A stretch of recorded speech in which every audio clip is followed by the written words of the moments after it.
एक वैष्णव रहते थे प्रयागराज में, बहुत बड़े व्यापारी थे, बहुत धनवान थे, लेकिन उनके संतान नहीं थी। तो कहीं कथा में उन्होंने सुना कि भाई जिनको संतान नहीं वो ठाकुर जी को ही संतान मानो। आज मैं भी कह रहा था कथा में। तो उन्होंने उस बात पर इतना विश्वास किया कि वे घर आए और घर आकर के अपने ठाकुर जी को ही अपना पुत्र बना लिया और उसी दिन से सेवा प्रारंभ कर दी, इसी भाव से कि ये मेरे पुत्र हैं। और उनका नाम रख दिया कुंजो बेटा। क्या नाम रखा? कुंज बिहारी नाम था, इसलिए नाम रख दिया कुंजो बेटा। अब सेठ जी थे, बहुत व्यापारी, बड़े अच्छे धनवान थे। समाज के सब लोग उनके पास आया करते थे, सब आके बैठ के हालचाल सुनाया पूछा करते थे।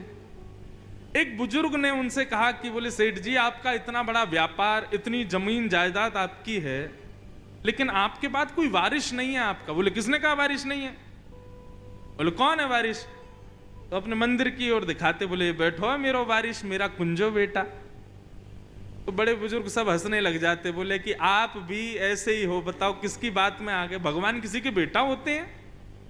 बोले भैया देखो मेरे तो बेटा हैं, मैंने इन्हीं को पुत्र मान लिया, मेरी संपत्ति जायदाद सब इन्हीं की है। ऐसा बताते। आज भी हैं वो ठाकुर जी कुंज बिहारी प्रयागराज में, और वही सेठ जी की जमीन जायदाद सब उन्हीं की है।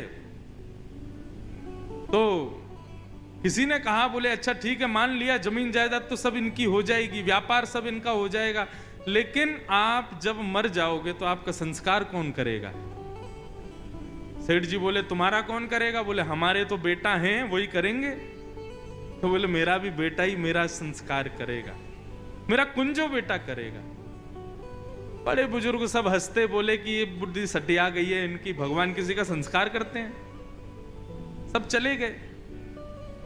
2, 4, 5 वर्ष बाद सेठ जी ने जब अपने प्राण त्यागे, सब लोग इकट्ठे हुए, पूरे गांव के लोगों ने अर्थी लगाई, आदि आदि सब व्यवस्था सब गांव के लोगों ने की।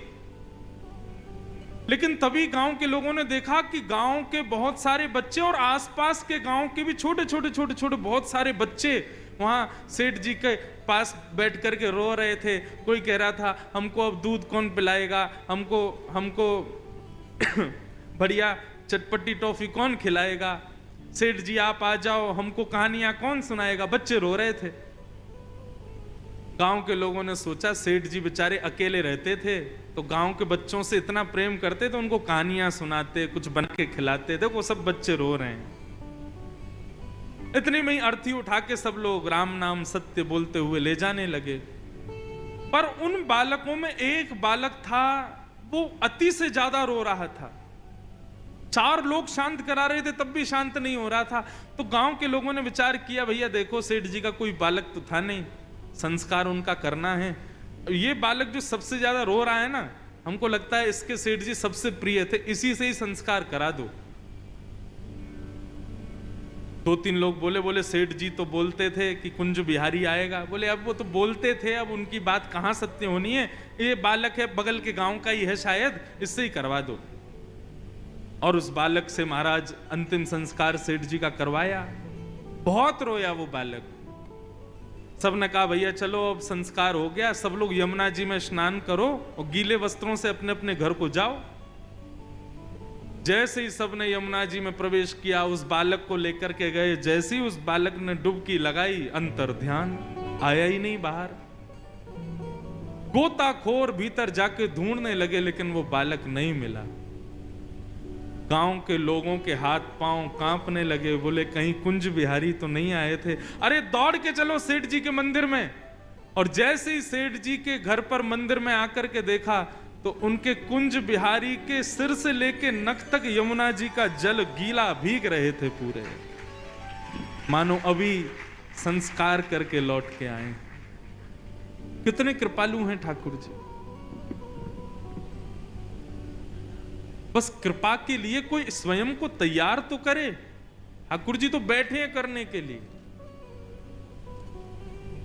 पूतना पर भगवान ने सहज कृपा की। अब भगवान 3 महीने के हो गए, और 3 महीने के जैसे ही भये, सो ठाकुर जी ने आज पहली बार करवट बदली। और जैसे ही करवट बदली तो महाराज पूरे ब्रजमंडल में नगाड़े बजने लगे। बोले बधाई हो। बोले काय बात की बधाई? बोले आज नंद के लाला ने करवट बदली है। बताओ कैसे कैसे उत्सव हमारे वृंदावन में मनाए गए। करवट उत्सव मनाया गया, सब नाच रहे हैं गा रहे हैं। बोले काय बात की बधाई है? बोले आज नंद के लाला ने करवट बदली है, हम तो प्रतीक्षा कर रहे हैं कब उठ के बैठन लगेगो, कब चलन लगेगो, या के पामन में नूपुर बांध देंगे तो छम छम करके चलेगो, कितना आनंद आवेगो। सब इसी भाव में नृत्य कर रहे हैं। नंद रानी यशोदा ने लाला को एक बैलगाड़ी के नीचे कपड़ा बांध के उसका झूला बना के वहां सुला दिया। भीड़ इतनी हो गई, सब लाला को कोई हाथ पकड़े, कोई पैर पकड़े, कोई गाल नोचे। मैया बोली मेरो लाला सोए ना पारो, एकांत में सुलाऊंगी। एकांत में जैसे ही ठाकुर जी को सुलाया, अब मैया जैसे ही वहां से उठ के गई, इतने में ही एक सक्टासुर नाम का दैत्य आया और आकर के उस बैलगाड़ी के ऊपर बैठ गया। भगवान को मारने की प्रतीक्षा कर रहा था। इतने में ही ठाकुर जी ने देखा, मामा जी ने पहले तो गुड़िया भेजी थी, अब गुड्डा और भेजा है, चलो इसको भी ठिकाने लगाते हैं। ठाकुर जी ने उठाया अपना एक पैर और इतना लंबा किया, दूर करके जैसे ही मारा बैलगाड़ी पलट गई, सक्टासुर का वध हो गया। बोलो सक्टासुर मर्दन भगवान की जय। चट चट चट चट मटके फूटने की आवाज आई, बैलगाड़ी उड़ गई आकाश में। जैसे ही धड़ाम से गिरी, सब दौड़े ब्रजवासी, अरे ये आवाज कहां से आई? तभी देखा मटकों में रखे दूध घी दही फैल गए और उनके बीच में नन्हे से 3 महीना के ठाकुर जी कुल बुला रहे हैं। यशोदा मैया दौड़ करके गई, अपने लाला को उठाया, बोले कहीं लग तो नहीं गई मेरे लाला को? इतनी बड़ी बैलगाड़ी कैसे गिर गई? छोटे छोटे बालक आए, बालक बोले मैया हम बताएं कैसे गिरी? बोले हाँ बता। बोले मैया ये तेरो जो लाला है ना, या को एक पाम बड़ो लंबो है, यानी ऐसा लंबो करके और यूं करके जैसे ही मारी सोई बैलगाड़ी पलट गई। यशोदा मैया बोली यहां पे आइयो, और जैसे ही वो पास गया मैया ने एक दिया। बोले मजाक करे मोते, तेरी मैया की उम्र की हूं मैं, मोते आनंद ले रहा है। ब्रजभाषा समझ आ रही है? आ रही है ना? आज ब्रजभाषा ही चलन दो, कल तक आप भी बोलने लग जाओ। अरे बड़ी मीठी भाषा है आपकी सिंधी भी तो अच्छी है ना। अब आप लोग हमारे सामने भी बोलते तो हम सुनते हैं।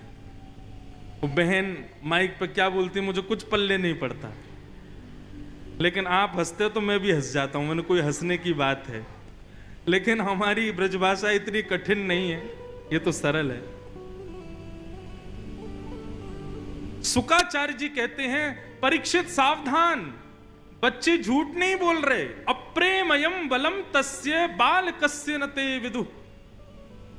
वो बालक झूठ नहीं बोल रहे हैं, लेकिन मां का प्रेम ये स्वीकार नहीं कर रहा कि मेरा बेटा ऐसा कर सकता है।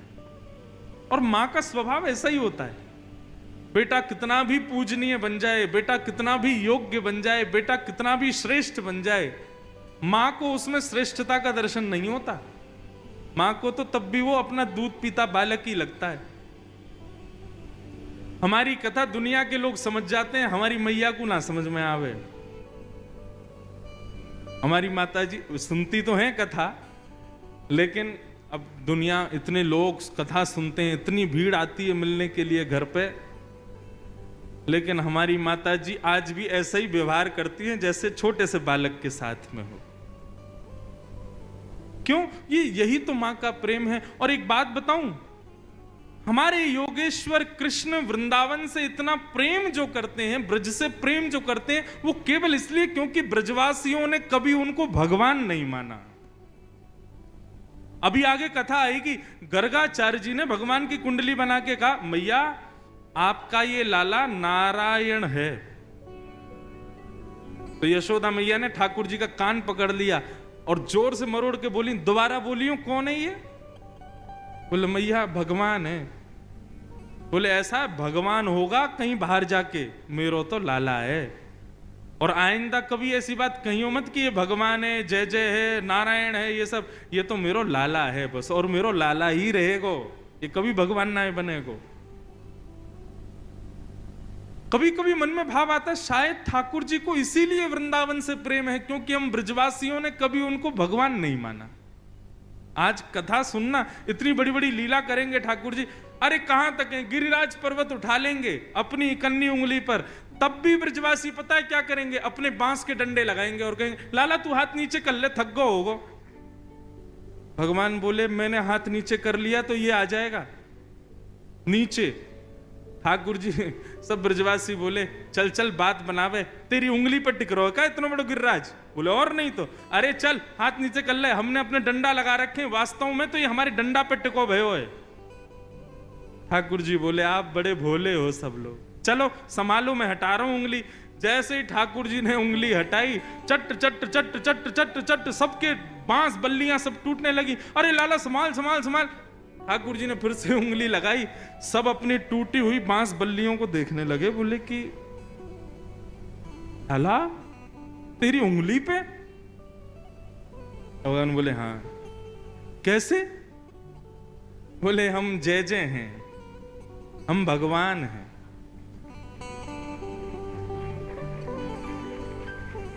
ब्रजवासी बोले दोबारा बोलियो कौन है तू? बोले मैं भगवान हूं। बोले ऐसा कौन सा काम कियो तेने जो तू भगवान है? बोले हमने पूतना मारी, अघासुर मारो, बकासुर मारो, धेनुकासुर मारो, अरिष्टासुर मारो, और आज गिरिराज पर्वत उठा लियो। अरे वाह, मारी तेने पूतना कहां मारी? मरी मराई आई वो, और ये जितने राक्षसन को नाम ले रहे हो सब मरे मराए आए हमारे ब्रज में, मारी तेने पूतना। तब भी ब्रजवासियों ने विश्वास नहीं किया कि लाला ने अपनी कन्नी उंगली पर, तब भी ब्रजवासी कह रहे कोई शक्ति होगी जो ये गिरिराज टिक गए, नहीं तो ये लाला की उंगली पर नहीं है। और आगे कथा तो मैं तब सुनाऊंगा जब ठाकुर जी उठाएंगे। कछु माखन को बल बढ़ो, ठाकुर जी कहते हैं मैंने गिरिराज जी कैसे उठाए। कछु गोपन करी सहाय, श्री राधे जू की कृपा सो मैंने गिरिवर लियो उठा। कछु माखन को बल बढ़ो, कछु गोपन करी सहाय। गोपगवाल बोले लाला माखन ते बल बढ़ो, ये बात तो समझ में आ गई, लेकिन हमने तेरी कहा सहायता करी? ठाकुर जी बोले जब मैं गिरिराज पर्वत उठा रहे हो तो आप सब लोग टकटकी लगा के मेरी ओर देख रहे थे, तो आप सबकी जितनी शक्ति है वो सब मेरे अंदर आ गई और मैंने गिरिराज जी उठा लिए।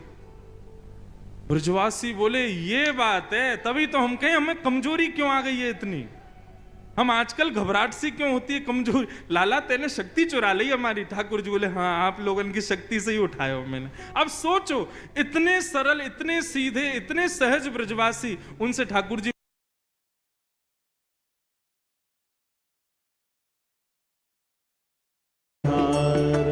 जहां सारे काम सीधे सीधे हो जाएं वो व्यवहार है, और जहां सीधे काम भी उल्टे हो वही प्रेम है।